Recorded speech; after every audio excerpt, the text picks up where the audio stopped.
হঠাৎ করে হইরা যাইবা না দিয়া খবর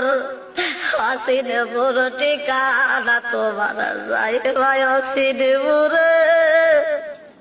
শূন্য খাঁচা পইরা রইব আমার মাটির ঘরে অসিনপুর ঠিকানা তোমার যাইবা অসিনপুরে শূন্য খাঁচা পইরা রইব আমার মাটির ঘরে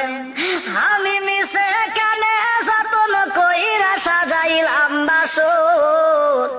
আমি মিশে কেনে যতন কইরা সাজাইলাম বাসর হঠাৎ করে ওই